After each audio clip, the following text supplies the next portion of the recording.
del mes de septiembre y tengo el honor de presentarles al doctor Samuel, dentista, ya conocido por todos ustedes. Nos va a hablar de un tema muy interesante como es el Zika. Démosle la más cordial bienvenida, por favor.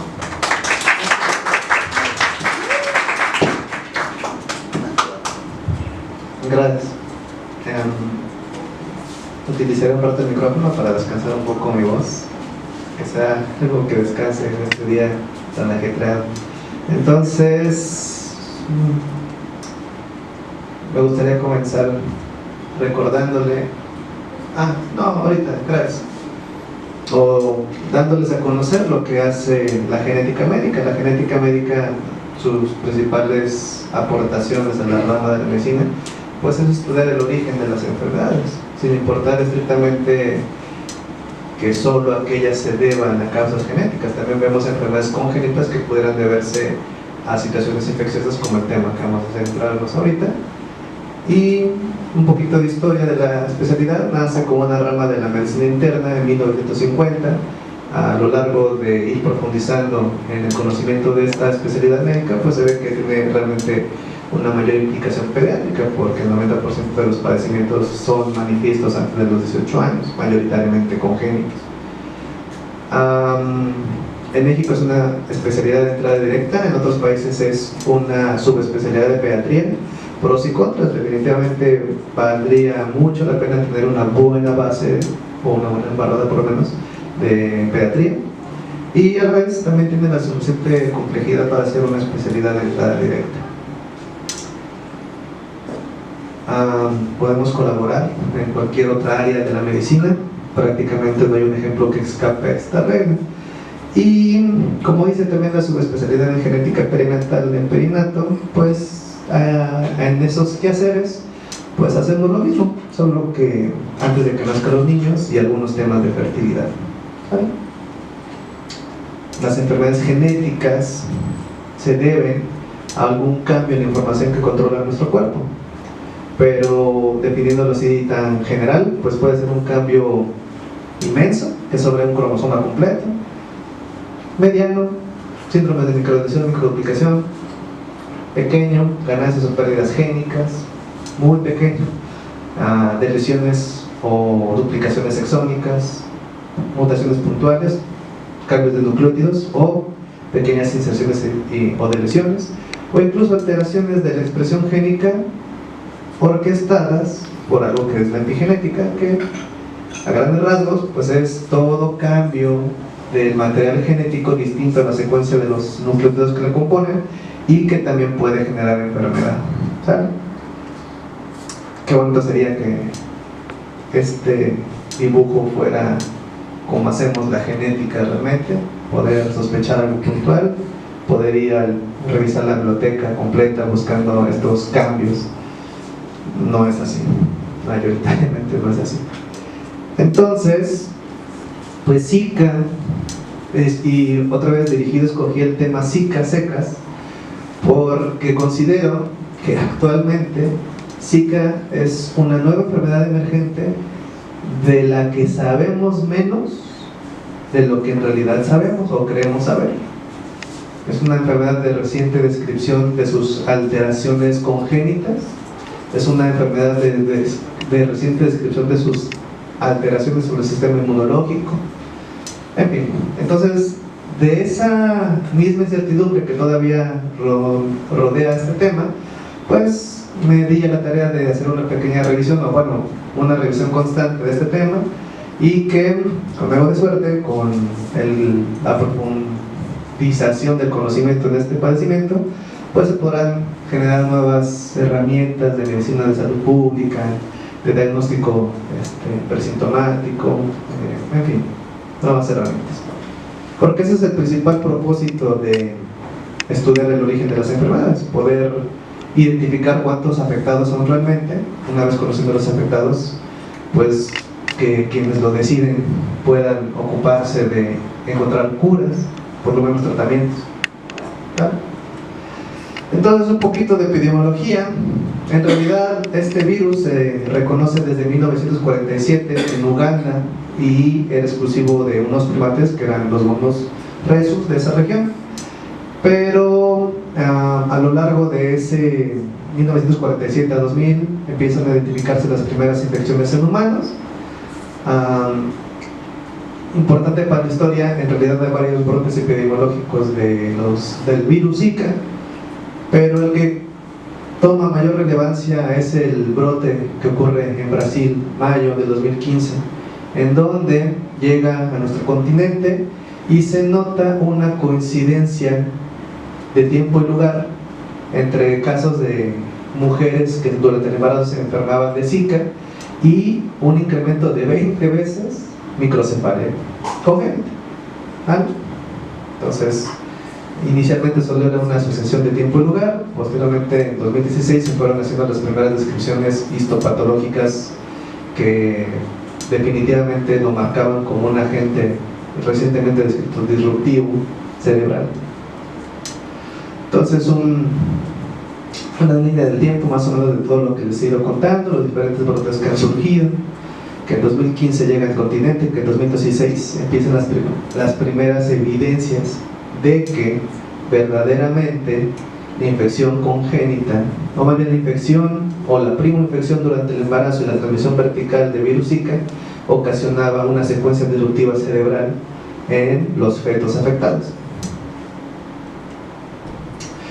Como les contaba, en realidad hay en la historia de la humanidad varios brotes de Zika que no se habían identificado, salvo en unas islas polinesias, como teratogénico. Entendamos teratógeno como cualquier fuerza física, sustancia química, agente infeccioso o enfermedad materna que altera el desarrollo de un feto. Y en la Polinesia, por alguna razón que pues malévolamente creo entender, solo identificaron asociación de algunas malformaciones cerebrales, pero no se hizo un mayor involucro o investigación al respecto. Y es hasta que llega al continente americano en donde pues se empieza a ver la importancia de este padecimiento. Como les contaba, este virus no se inventó hace 50 años, simplemente fue reconocido en esa época. Los humanos estuvimos expuestos al mismo en las regiones de África y Asia central, seguramente desde hace miles de años.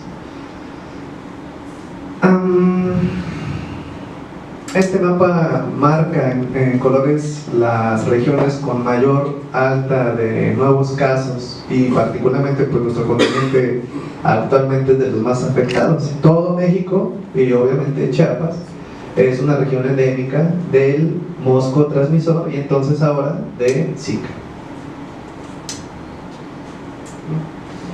Mismo, bueno, un esquema similar, pero ya les está ocupando que desde 2016 también se identificaron los primeros casos de Zika en la Florida y por lo menos medio país de Estados Unidos también es endémico para el Aedes, los mosquitos Aedes de diversos subfilos, Aedes aegypti, Arbuquirus, son como, aunque teóricamente varias especies de moscos pueden transmitir este virus, solo se ha identificado a los Aedes en humanos que han generado la transmisión.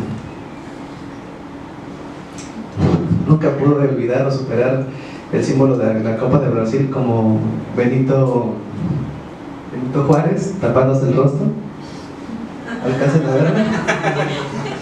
Bueno, pues por ahí encontré estos autores, Saginer y sus colaboradores, que aunque se han estipulado diferentes teorías del primer caso en el continente, se cree que fueron los jugadores que vinieron, o más bien fueron, perdón, porque aquí no es Brasil, que fueron a la Copa Mundial de Fútbol 2014 en Brasil los que trajeron por primera vez el virus al continente.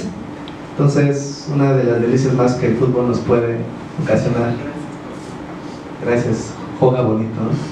Bueno, el vector, pues ya lo comentamos, es una enfermedad transmitida por vector. Ya comenté que es el Aedes el que mayoritariamente se ha identificado como el agente que lo transmite, pero hay otros tipos de transmisión de esta entidad, como circula en sangre y en líquidos. También puede existir una infección a través del contacto sexual. Un poco de chiste no tan elegante entre colaboradores del Teletón, decíamos que en realidad el vector no era el mosco, sino el piquete. Entonces, pues otras vías de transmisión que identificamos pues es la vertical y la transfusión sanguínea. Y bueno, de varios hemoderivados también las plaquetas pueden, la transfusión de plaquetas también puede generar esta transmisión.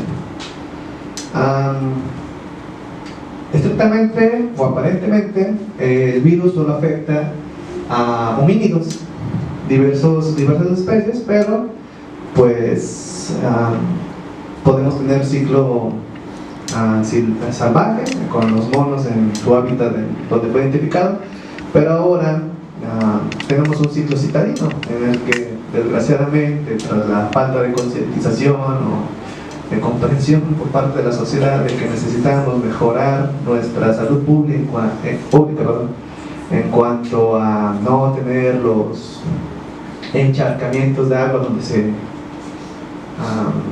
pasa parte de su vida el vector, pues es tierra fértil para que esta infección se siga propagando, tristemente. Bueno,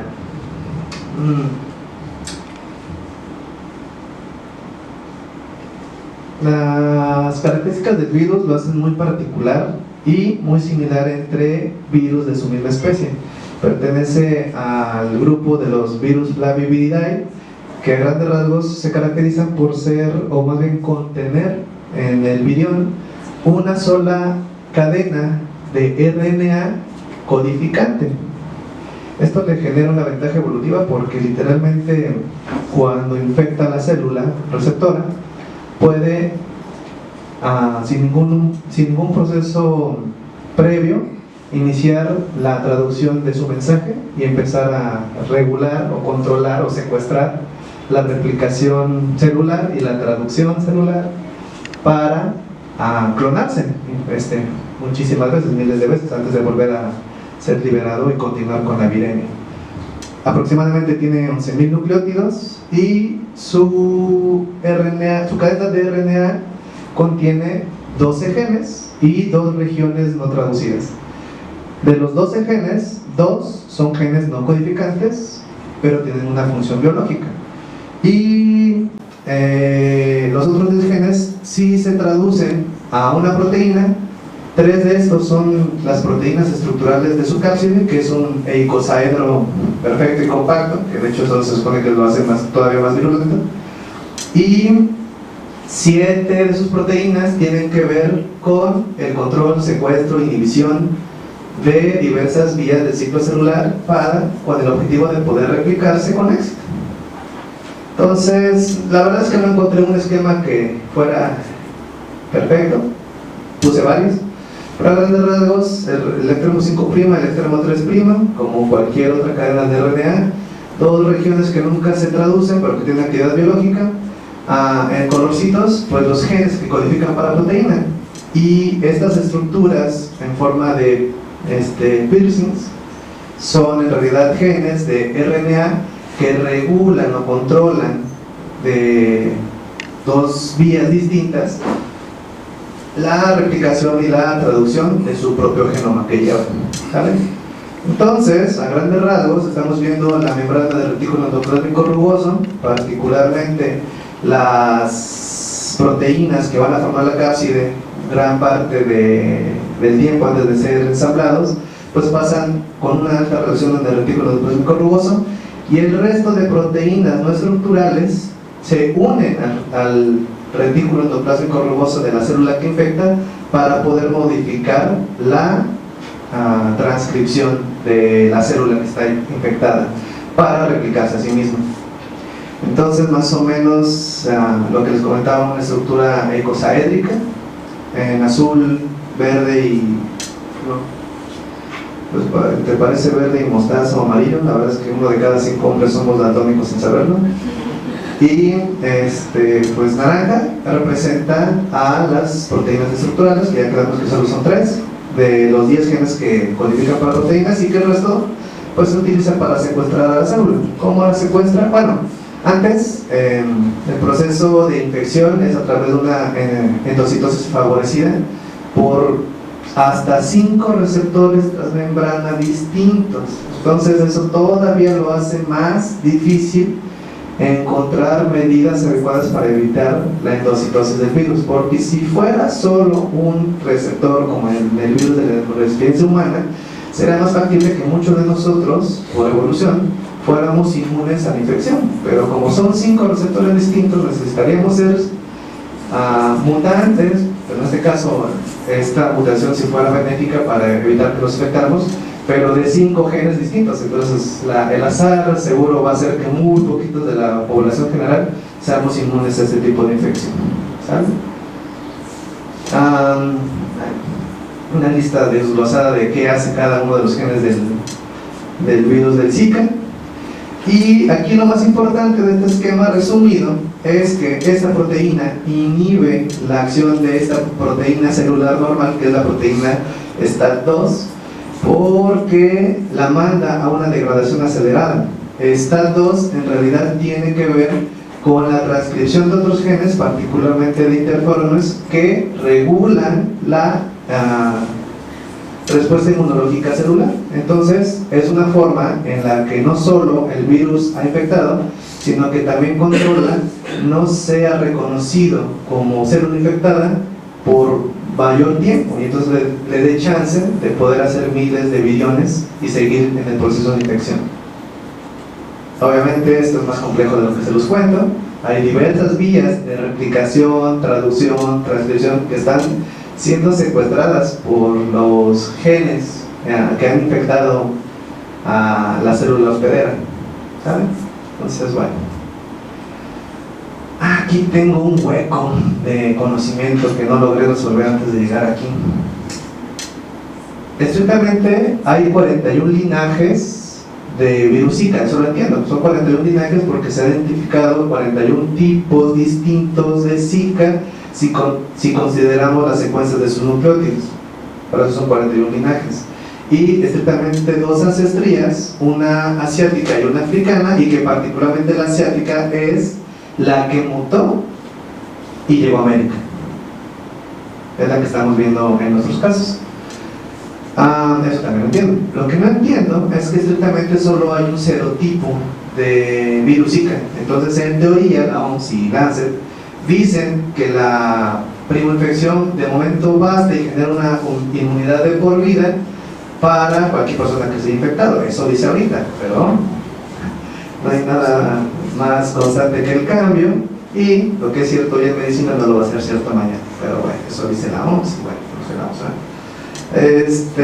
entonces me imagino, pero necesito revisarlo, y si alguien lo sabe, yo te agradecería que lo resolviera, que el serotipo se refiere a que la respuesta inmunológica de reserva que se queda es suficiente para que nos podamos defender de cualquier otro linaje de virus Zika que llegara a infectarnos. Me imagino, pero la verdad es que no lo pude resolver, esas diferencias entre linaje, ancestrías y serotipos, pero bueno, lo reviso. Más síntomas generales de la infección no congénita. Importante para la historia, menos del 20% de las personas que se infectan de Zika tienen síntomas. Mayoritariamente no sienten más nada. Entonces ahí tenemos un problema, porque no tener síntomas no necesariamente me garantiza de que no existe la transmisión vertical. No tener síntomas pudiera ser una explicación o una manifestación de que mi sistema inmunológico está enfrentando de manera adecuada al virus, y que entonces en teoría la transmisión vertical no debe de ser tan severa, pero meras imputaciones, quién sabe. Debe de haber un número de personas que son asintomáticas y que sí existe la transmisión vertical, y el feto no está en el mejor momento inmunológico para poder defenderse de la infección, ¿vale? Pero de aquellos que sí generan síntomas, pues son muy parecidos a los otros flavivirus que también tenemos, por supuesto, en el país y en el continente, y aquí en Chiapas, ¿no? Chikungunya, conjuntivitis, exantema, maculopapular, dolor abdominal difuso, fiebre de más de 38 grados, dolor articular, dolores de cabeza. Todos estos síntomas en realidad se deben al tropismo del virus. aunque mayoritariamente tiene predilección el virus por células en desarrollo embriológico neuronales, tiene tropismos por todos estos tejidos. Entonces, en realidad, todos estos síntomas que estamos viendo se desprenden del tropismo directo del virus. Infección de virus Zika es una causa de sordera adquirida. Infección de virus Zika es una causa de ceguera adquirida. Eso no lo sabía, de hecho, es motivo por lo que me puse a revisar. Bueno. Y pues ya les adelanté el tropismo. Hay varios tejidos en individuos, pues aquí sí, adultos nacidos hace muchos años, y los fetos, en donde el virus puede replicar su material genético, ¿saben? O replicarse. Ahora sí, la transmisión vertical. Hice un clic por solo frases que he leído de El arte de la guerra, en donde en realidad la barrera placentaria en realidad es bastante competente en muchas infecciones, incluido Zika. Mayoritariamente podrá defender al feto. Sin embargo, como al tener una reflexión del arte de la guerra, primero necesitas debilitar al enemigo. Entonces lo que hace el virus Zika primero es tener su trofismo sobre la placenta y romper la barrera placentaria.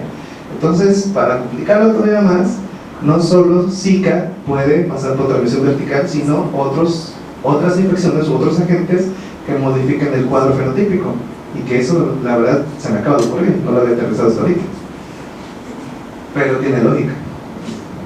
Tal vez algún día sabe. Así luego me pasa con las cosas que se me ocurren. Pero bueno, entonces llega la infección en la mujer gestante. Cualquier momento de la gestación puede generar una infección congénita por virus Zika. Sí, mayoritariamente se ha correlacionado que a temprana edad gestacional, mayor involucro, mayor probabilidad de cuadros severos, pero tampoco es regla. A veces, dirigido en Teletón de los casos que alcanzamos a identificar de la población, nos han llegado varios del tercer trimestre que tienen un cuadro franco de las características clínicas más frecuentes en este padecimiento. Incluso una que tiene la confirmación ideal, que te la vamos a mencionar. Entonces, uno de los trofismos iniciales del Zika pues es las células del trofoblasto, particularmente unos macrófagos que tienen un epónimo que por ahí debe de aparecer, células de Howe-Banzer o Howe-Banzer, algo así, que no solo son parte de la respuesta inmunológica de la placenta, sino que tienen la capacidad de migrar al feto, y se cree que son particularmente estas células las principales encargadas de generar la difusión hacia tejidos fetales.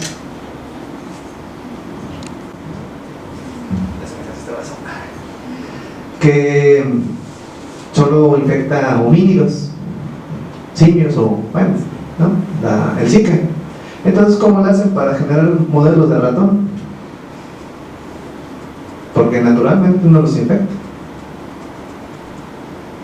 Los mutan y les quitan esta proteína que les funciona de maravilla a ellos, y que esa proteína que les funciona de maravilla a ellos los hacen inmunes a la infección de Zika. Entonces generan modelos de ratón que son deficientes de esa proteína, y entonces ya tienen su modelo murino, que en muchas situaciones somos similares a nivel del endofenotipo. Funciona como un buen modelo, y aunque no puedo yo crearlo aquí donde ando, pues se supone que es un modelo barato, a diferencia de tener que estar estudiando embarazos de chimpancés. Esos modelos son bastante caros. Pero bueno, entonces con estos modelos murinos se ha identificado favorablemente todos los tropismos que tiene el virus Zika, y que particularmente la célula que prefiere, porque le es proliferativa, tiene toda la maquinaria para replicarse rápido, las células neuronales embriológicas, o en sus siglas en inglés NPC, que son estas, ¿saben? Entonces este esquema ejemplifica a grandes rasgos pues todas las vías que el virus Zika, en bolitas verdes, puede tener tropismo y mecanismos de infección, pero su blanco son estas células neuronales primordiales, porque lógicamente son células de alta proliferación celular y que tienen un estadio bastante largo, porque incluso después de que nacemos necesitamos seguir creando neuronas. Entonces pareciera ser bastante listo este individuo que raya entre estar vivo y no. Pero bueno, el tropismo es parte de la fisiopatología de por qué vemos niños que nacen con microcefalia. La microcefalia no es el problema de salud, en realidad es solo un síntoma o un signo más bien, porque lo puedo ver, que denota, como en otras causas de microcefalia, que hay un problema a nivel de cerebro. Y el problema que hay a nivel de cerebro es que estrictamente se va formando bien, depende del momento en el que ocurre la primera infección, pero es destruido por este virus, una interrupción, ¿vale? En fin. Si recuerdan, a nivel neurológico, las células neuronales primordiales a lo largo ya del tubo neural suben y bajan mientras van sufriendo divisiones mitóticas. En ese mismo vaivén, si están infectadas, pues ocurre una apoptosis acelerada, inflamación, destrucción. Es un sistema obviamente complejo. Ahora sí vamos a ver el cuadro congénito. Que importante para la historia, no todos los niños se leen el libro.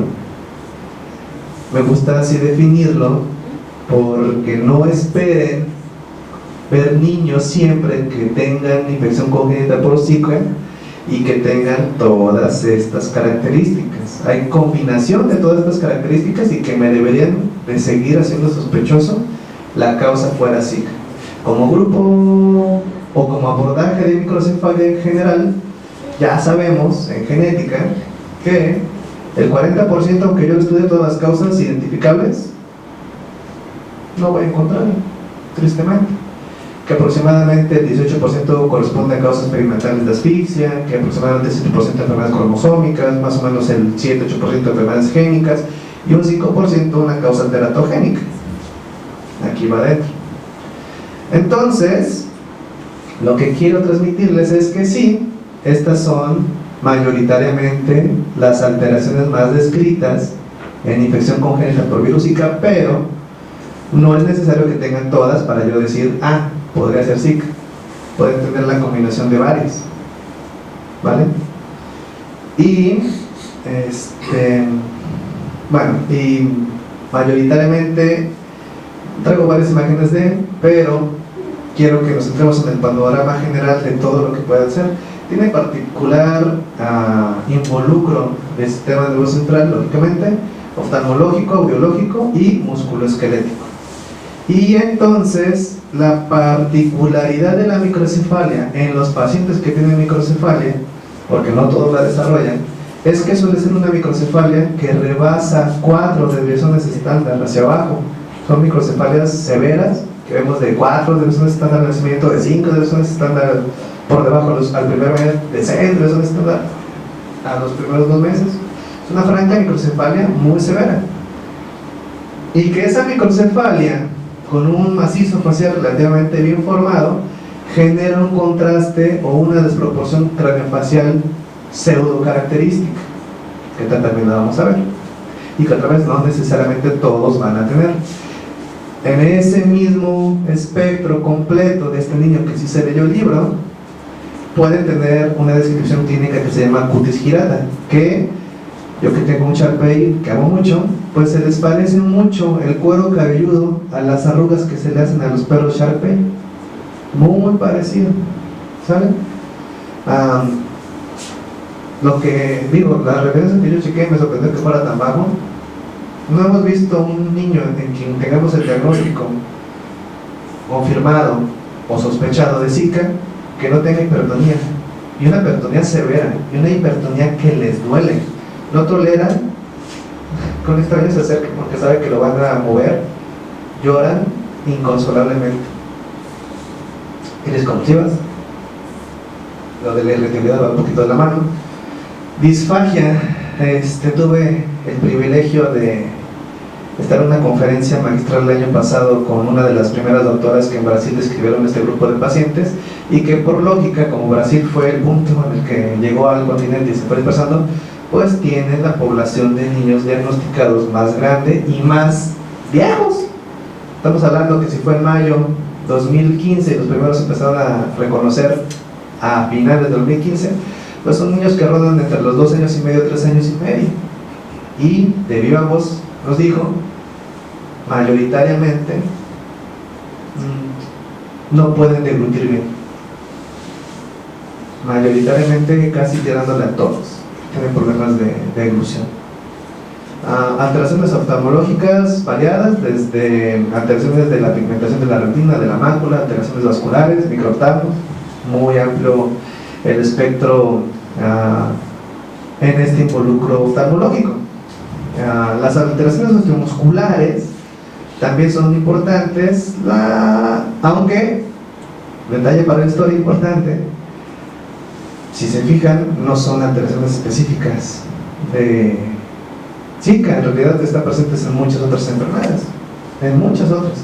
Y que esta parte fue lo que me recordó, porque infección de virus Zika puede ser una causa de artroliposis o de, mejor descrito, algo que se llama secuencia de asinesia fetal, porque las articulaciones se forman y no se quedan fijas por los movimientos espontáneos no controlados que tiene inicialmente el efecto de brinco.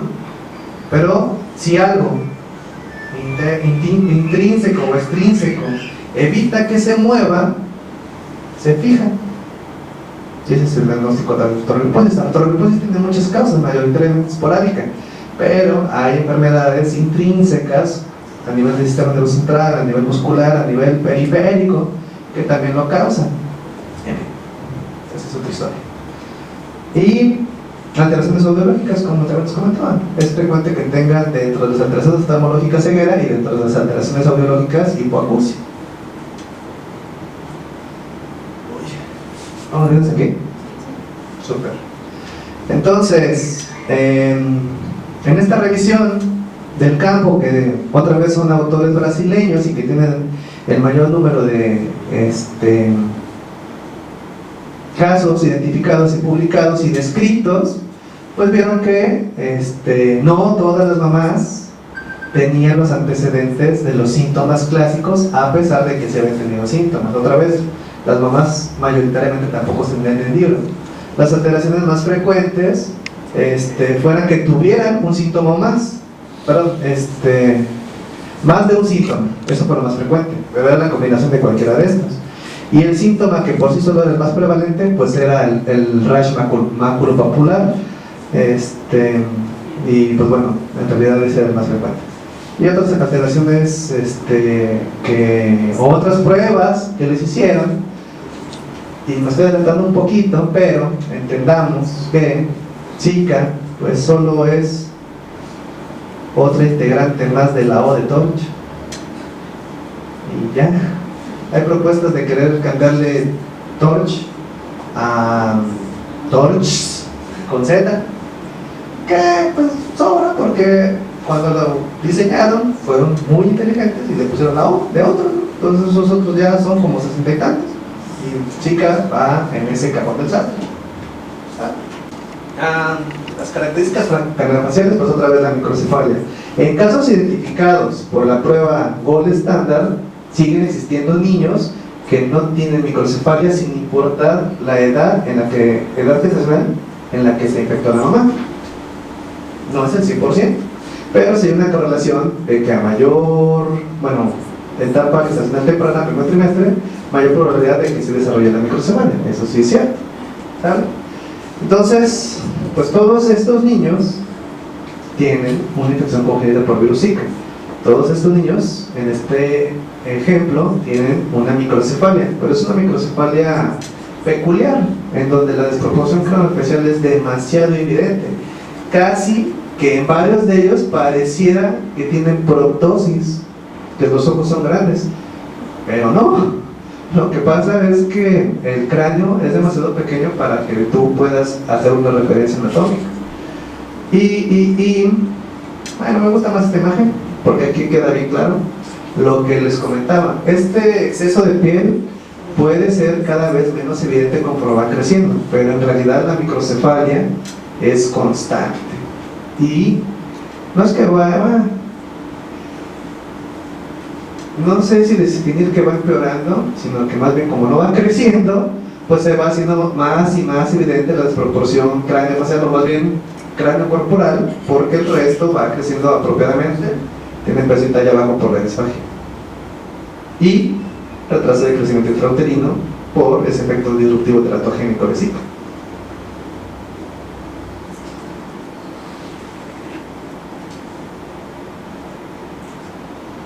Sí, tiene craniosynostosis, pero es parte de la secuencia.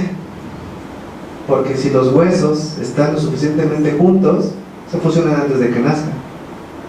Pero es parte de la secuencia, me lo sigue explicando la secuencia.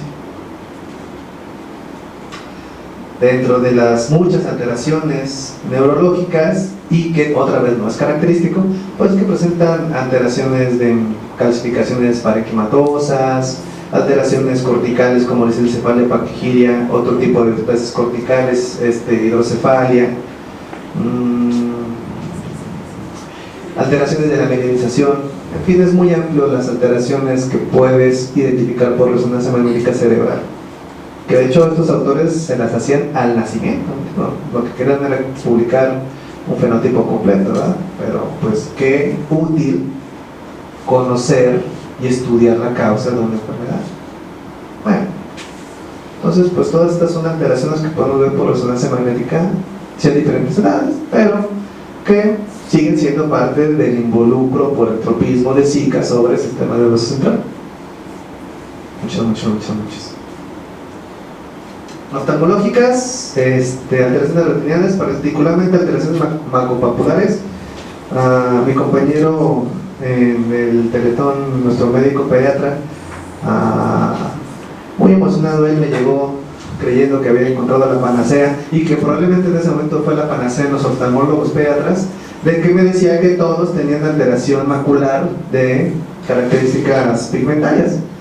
Entonces ya revisando, porque a mí me gusta que me consten las cosas, pues en realidad tampoco es patognomónica, y tampoco el 100% de los pacientes con infección por virus Zika presenta esta alteración de la mácula, que de hecho sí existe una correlación entre la severidad del involucro neurológico y osteomuscular con una mayor probabilidad de que también tenga alteraciones oftalmológicas. O sea, si veo un niño con infección de virus Zika congénito que tiene una marcada microcefalia y alteraciones osteomusculares, es más probable que tenga también alguna alteración oftalmológica que los niños que tienen Zika y que no tienen alguna de estas dos involucros, nervioso o osteomuscular, ¿vale?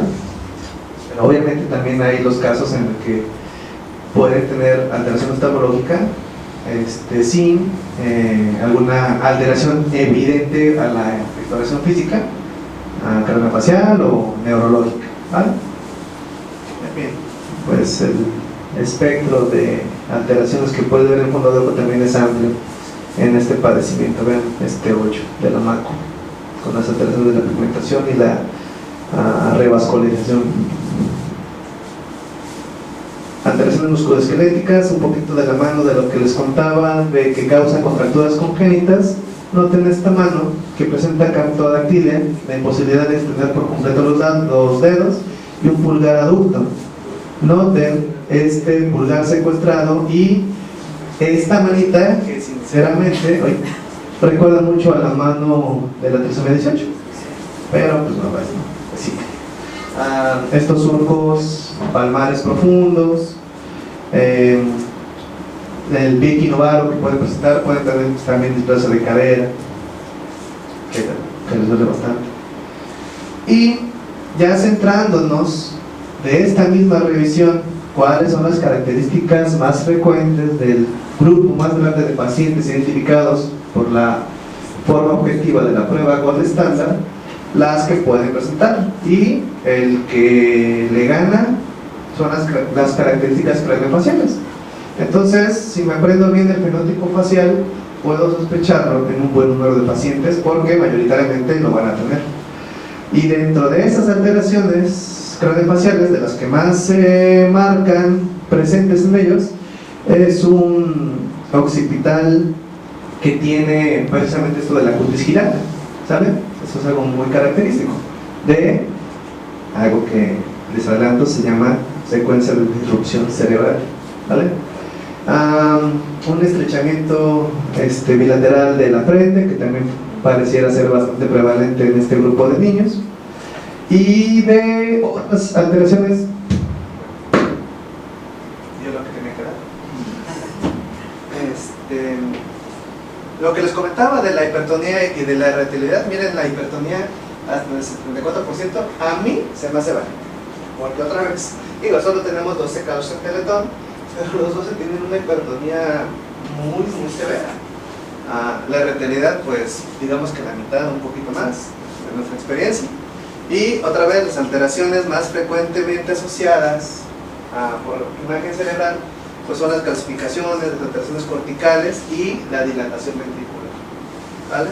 Que no son únicas de Zika, pero la combinación de todas estas en zona endémica con una desproporción craneofacial, pues te lo está gritando. Pudiera no serlo, puede ser otro diferencial, pero pues finalmente deberíamos de estudiar esa posibilidad, ¿vale? Diagnóstico. ¿Cuál es la prueba gold estándar? La prueba que puede identificar objetivamente la presencia del RNA del virus en sangre materna o en líquidos fetales, dígase líquido amniótico, y que incluso Lancet dice que en recién nacidos vivos del término que sean se les puede buscar en fluidos dirigidos a sangre, los primeros 2 días de vida también la presencia del virus. Entonces está justificado ante la sospecha hacerles el RT-PCR, que es la prueba gold estándar, para identificar el material genético del virus, y que en realidad se hace una prueba cruzada para, bueno, el ensayo ya viene así, para Zika, dengue y chikungunya, ¿vale? Probablemente es una prueba específica, te dice cuál de las 3, si es que la tienes. Pruebas que pues sabemos son un poco más accesibles, pero igual de inútiles que leer el horóscopo. Las pruebas inmunológicas, IgG y IgM, ¿por qué? Porque pueden ser positivas en una mujer que se infecta 3 días después de la infección o hasta 12 semanas luego. Y si sale normal no me lo descarta. Y el 60% desarrolla esa respuesta inmunológica, pero el 40% no. Entonces, pues sí, dejámoslos, pero no se sorprende si sale normal o no me dice nada. Y que por su alta homología génica hace reacción cruzada con dengue. Entonces, por lo menos habría que pedir IgG y IgM en el par, mamá, hijo o hija, IgG y IgM para Zika, dengue, y que se les pide chikungunya porque son de la misma familia y están acá. Pero no sé, no leí, la verdad, que sí haga reacción cruzada con chikungunya las pruebas inmunológicas. ¿Ya?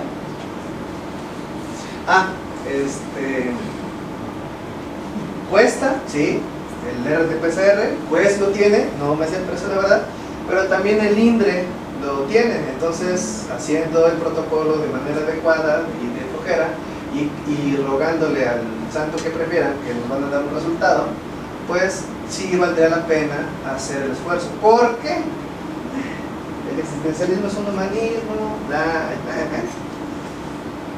si por lo menos el INDRE se entera de cuántos casos estamos sospechando, pues le va a ser útil, quiero pensar. Y si logra identificar un buen número, aunque no nos lo digan, pues también le va a ser útil, quiero pensar. Pero el chiste es de que tenemos que seguir ante la sospecha de este padecimiento y ir a buscar a los casos, intentar confirmarlos, ¿vale? Las pruebas existen, y público-privado, con mayor certeza de contar con un resultado, podemos hacerlas. Todavía más, pero ya casi. Pues lo que les contaba, es más lo que desconocemos de lo que tenemos la certeza, y desde hace mucho, porque desde que yo estudiaba medicina en general, pues de la licenciatura, pues nos contaban que los 4 serotipos de dengue que existían, si ya te había dado uno, el que fuera, si te daba cualquier otro serotipo, era más probable que tuviera el dengue hemorrágico, aunque no es regla, y pareciera de lo que dice, que sigue siendo aplicable. ¿Por qué? Porque en realidad todavía no se sabe bajo qué conceptos la preinfección de cualquier serotipo de dengue me pudiera proteger contra otros o favorecerme complicaciones más severas por un tema inmunológico. Y que en Zika, así con un poquito de la mano, pues ya se identificó que, aunque no se ha establecido a ciencia cierta, pero pareciera ser que es por un sistema autoinmune, sí que es una causa de síndrome de Guillain-Barré, y que aquí en el estado mis compañeros rehabilitólogos lo ven casi que diario,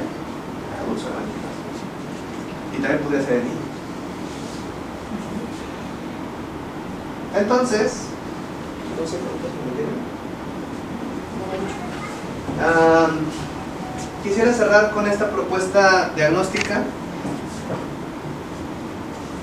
porque describe la fisiopatología de esta enfermedad y que me permite decirles que esta secuencia disruptiva cerebral en realidad no es nueva, se describió desde 1940. Simplemente Zika es una causa más de esta secuencia de disrupción cerebral. Entonces estos casos yo prefiero clasificarles, no las mismas secuencia disruptiva cerebral secundaria de una infección congénita del acrónimo TORCH, infección congénita por virus Zika. ¿Vale? Y pues en realidad será todo.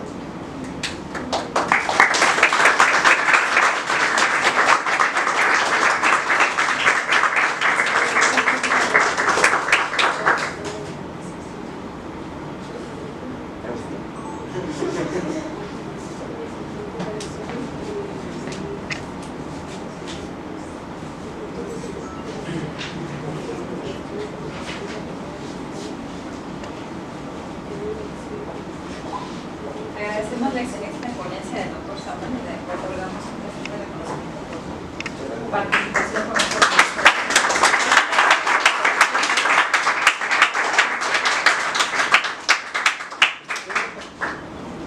De este padecimiento. Que definitivamente el Zika llegó para quedarse, o sea, esta zona es endémica tropical, no podemos cerrarnos con esto. Yo trabajo en el Seguro Social y me tocó cuando empezó la alerta epidemiológica hace 2 años, me tocó ver ya casos de la disociación craneofacial que ha comentado y otra situación que va paralela a esto, que es el impacto psicológico en los padres. Me tocó a mí atender 8 casos de madres con antecedentes de Zika en el primer trimestre del embarazo y tercer trimestre del embarazo, corroborados por serología.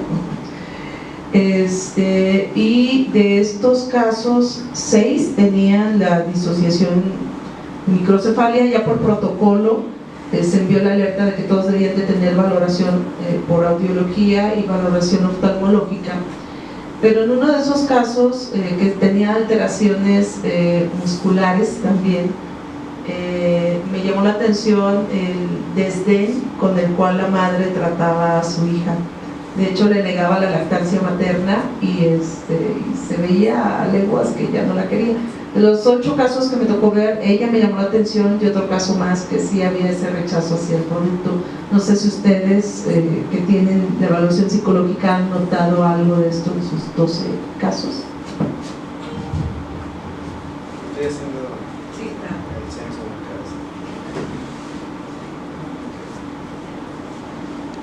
Una pareja comparte ese rasgo que comenta, pero al final del día somos humanos, somos idealmente aspirables a perfectibles y no es sencillo, porque digo, les recomiendo, si no lo han visto, un video en YouTube que se llama La playa y la montaña, que si hay internet se los pongo, pero vean, no les adelanto más, vean, no es sencillo enfrentar el diagnóstico de un padecimiento congénito, aunque sabemos que 1 de cada 33 niños que nace desde el nacimiento va a manifestar alguna enfermedad congénita, y si nos vamos a la cifra hasta individuos de 30 años, la cifra pasa a 1 de cada 10.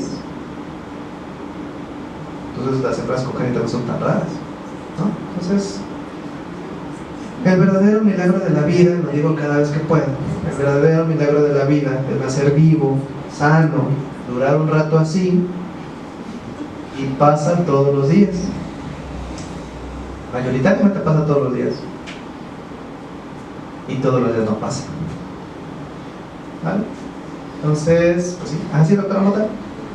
También hay otra situación acerca del Zika que es importante. Muchas veces al nacimiento el perímetro cefálico del bebé es normal, pero al cabo de los siguientes meses, hasta antes de completar el año, es donde precisamente se pierde ese crecimiento del perímetro cefálico.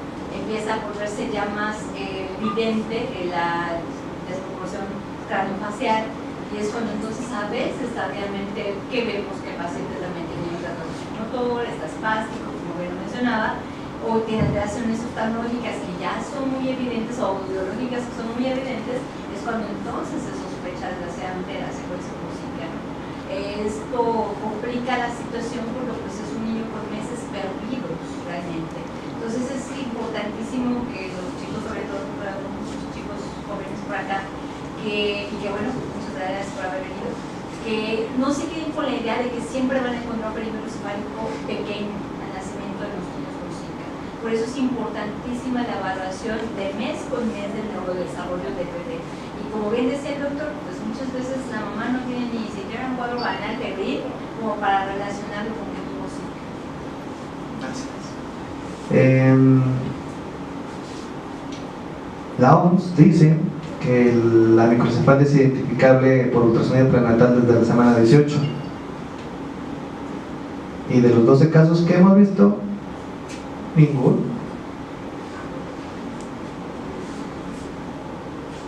Entonces, y son casos en los que ahí sí fue microcefalia congénita. O sea, sí la traía. ¿La bien? ¿Vale? Pues sí. ¿Otra duda? De los 12 casos que tienen registrados, ¿todos son de Tuxtla o han tenido algún otro? No, tenemos 2 de Comitán y 2 de Tapachula, y los otros son de Tuxtla. ¿Se pueden hacer la referencia hacia el Teletón para el estudio o la valoración continua? Es un sí parcial, porque en el modelo de atención del Teletón, 2 cosas. Son claros candidatos al ingreso y se les da preferencia para que entren lo más pronto posible. Tenemos 1000 niños atendidos y 1000 niños en la lista de espera, es una realidad, pero queremos captar a este grupo. Mi duda es, bueno, yo vengo de Yajalón, no soy originaria de acá, pero la incidencia que hemos tenido allá, hemos detectado 2 casos con el antecedente de la mamá, y se nos ha dificultado mucho el poder darle seguimiento. Entonces enviamos a los niños únicamente con datos de microcefalia. Realmente me ha tocado que, a pesar de ser una zona marginada, los papás han sido muy cooperadores, y lógico, como papás buscas hasta el último recurso con tal de saber si tienes una cura o no. Me he encontrado con, ahora sí, diagnósticos fatalistas, o sea, desde tal grado que regresan llorando y diciéndole, no, pues es que mi hijo va a quedar mal, que no sé qué. Entonces eso ha impedido que se le dé un adecuado seguimiento. ¿Habría alguna manera de poderlos contactar? A fin de cuentas, pues es únicamente hacer el diagnóstico de forma adecuada y ver más adelante si se le pudiera ofrecer algo, aunque realmente esto vendría de forma preventiva. Pero se podría, por ejemplo, si yo tengo mis 2, 3 casos que voy detectando en una zona que es pequeña, se los podríamos hacer llegar a ustedes. Y en el desglose de la respuesta tenemos un porcentaje de nuestra consulta, todos los servicios del Teletón, abierto como práctica privada, surgido de la necesidad de que necesitamos recursos para seguir funcionando. Entonces, ejemplo, el 5% de todas las consultas de terapia, psicología, neurología, comunicación humana, ortopedia, genética, se abrieron para que puedan mandar a los niños a valoración allá, con un costo similar a una consulta privada. Aproximadamente, no manejo los dineros, pero más o menos 450, 500 pesos, ¿sabes? Entonces, pues sí, pero honestamente hay gente que no puede pagarlo. Entonces, Otra vez, siguen siendo candidatos ideales para nuestro sistema de atención y de hacer el protocolo normal, eventualmente ingresarían. Pero si se pueden ir adelantando pasos, pueden hacer otra de este servicio beca, se llama beca. Nos cambian el nombre cada 2 días. Pero bueno, sí, doctora Mota. Un poquito de respuesta a lo que la doctora comenta. Yo trabajo para el Hospital Gómez Maza y trabajo para el Hospital de Especialidades Pediátricas. El problema con estos niños de Zika es que en teoría deberían de ser referidos a su hospital de segundo nivel inmediato. En este caso, ya no lo debería referir a su argumenta como su modelo mundial ahí debe ser evaluado porque finalmente debe llevar un seguimiento pediátrico constante. No es tanto que requiera del especialista en neurología, en ortopedia, en oftalmo, porque sí debe de cumplir cierto protocolo. Pero ahí vienen todas las deficiencias que tiene Secretaría de Salud. Necesita lo que son potenciales visuales y potenciales auditivos, cosa que no existe en Secretaría de Salud, ningún hospital lo tiene. Necesita resonancia magnética, que tampoco no la tiene ningún hospital. Entonces eso limita demasiado realmente el seguimiento como debiera de ser del paciente. Lo ve el oftalmólogo, pero pues le hacen fondo de ojos y viene ve alteraciones en la retina, pues ya que más o menos el diagnóstico acertado. Si lo ve el audiólogo y en lo poquito que le puede hacer, ve que también tiene alteraciones auditivas, pero no puede a lo mejor constatar así se cierta con todo el protocolo completo como debiera de ser. Ahora, el diagnóstico como tal de Zika, eso no sé hasta qué semana puede detectarse a través del INDRE, el virus como tal, para poder hacer el diagnóstico de certeza, porque todos terminan siendo diagnósticos probables, porque ya es muy difícil realmente poder captar el virus ya después de que el bebé tiene ciertas semanas de vida postnatal. La OMS dice que si tiene rash la mamá, los primeros 3 días de contando cuando aparece. Entonces hoy me aparece, tengo 3 días para sacarme la muestra de sangre de la mamá. El líquido amniótico se ha identificado que hasta la semana 30 en infecciones del primer trimestre sigue estando presente el virus y es identificable por RT-PCR. Y otra vez, Lancet dice que incluso en casos sospechosos vale la pena hacer un intento de hacer la prueba en sangre periférica del recién nacido, del término que sea, los 2 primeros días de vida extrauterina. Entonces, otra vez, porque por muestras el INDRE no pague. Que nos las analice, pues no lo sé, tristemente no sé. ¿Otra duda? Porque yo tiro otra cosa, pues no olvido. Riesgo de recurrencia menos del 1%, ¿por qué no es 0? Y recomendación de la OMS, 2 meses, me enfermo, espero 2 meses para tener hijos, eso dice la OMS. Yo mejor 6. Y, sí. Y no es 0 por 2 situaciones. Creemos que es un serotipo, pero mañana tal vez no, ya son 2. Y estados inmunológicos de depresión que pudieran hacer factible una reinfección. No lo sé. Por eso no es 0, nunca es 0. ¿Sabes? Quería otra cosa, pero bueno, ya me voy a acordar. ¿Más dudas? Doctor, una pregunta. Se ha hablado mucho del embarazo, el bebé y en el hombre, el adulto. Particularmente las secuelas neurológicas periféricas, como el Guillain-Barré, y que, pues otra vez, tiene tropismo por el testículo. No va a ser que también luego identifiquemos causa de infertilidad o infección. Mi pregunta, más que nada, iba encaminada a que usted decía, espera 2 o 3 meses para que pueda embarazar, pero si la pareja, Bueno, esa es lo que... se ha identificado que el varón es transmisor por 6 meses de que se enferma en el eyaculado. Sí, porque de hecho fue muy cotorro. Así es la medicina.